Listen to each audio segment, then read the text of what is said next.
Hi, this is Chris with Defense Cybersecurity Group, and I'm here again with our founder and CEO, Vincet Scott. Vincent, how are you today? Another beautiful day. Absolutely. Okay, I'm going to jump right in here. We're going to keep this one short, but this has a lot of information in it.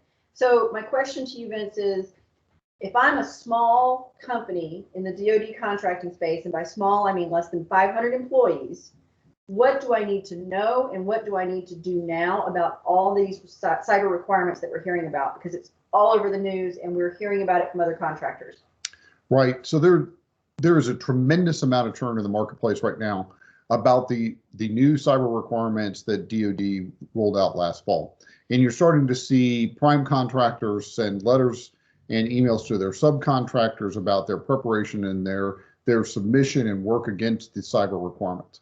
I think the number one thing you need to know as a small company who's working in this space is, do I currently have or hold controlled unclassified information?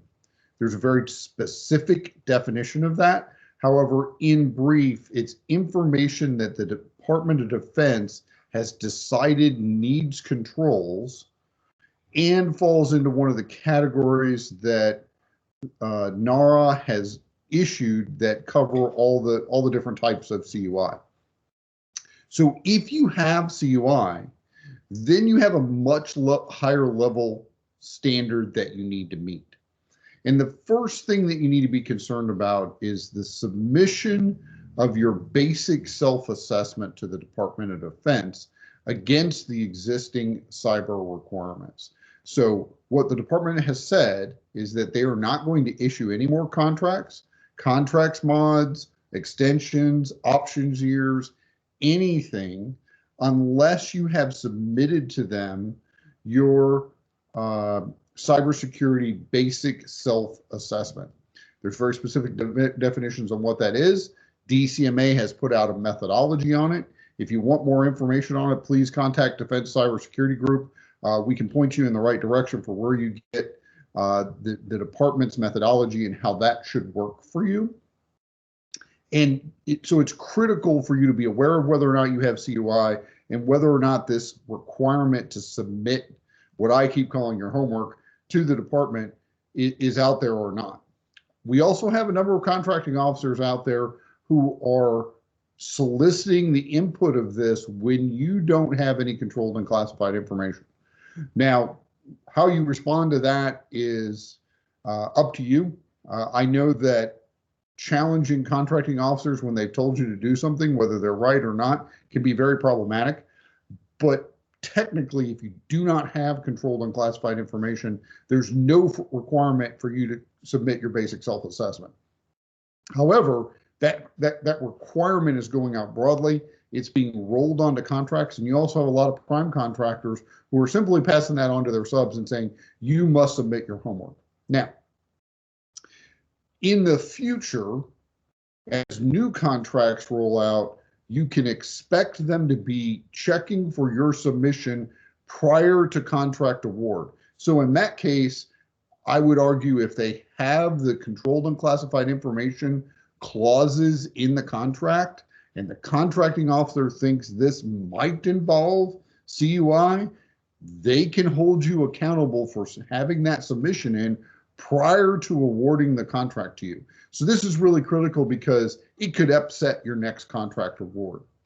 Right now, the department leadership in general has indicated that they're not going to use whether or not you have this basic self-assessment done as part of the selection criteria, and they're not going to use your scores for your basic self-assessment as part of your selection criteria. That's what they've indicated. My input to the entire contracting community would be, there is risk in this if you do not have your homework in. And there is risk in this the lower your score is, particularly as time moves on. I would, if as a small business owner myself, and as somebody who advises small business owners in the defense contracting space, that's not a risk I would want to take with the next big contract that we've done so much work to do, and it takes so long to get a DoD contract in. You've probably spent a year or more working to make this happen, to put that at risk because you haven't done or submitted your cyber basic self-assessment, I think is not a wise decision. So to recap, can I just say, the first question I need to ask myself is, do I hold controlled unclassified information? And based on that answer, I proceed with submitting an assessment. Now, the assessment, is this something that I can do myself, or is it something that I'm going to need help for? Yeah, so the basic self-assessment is something that you can do yourself. I recommend that you get help depending on how experienced in cybersecurity your staff is today. Some of the larger smalls may have somebody who's got good cybersecurity background on their staff and can understand and answer the questions well. If you don't have a cybersecurity person or an IT person even on your staff, I highly recommend that you get outside help to put this together, because what you don't want to do is self-assess that you're good in some area.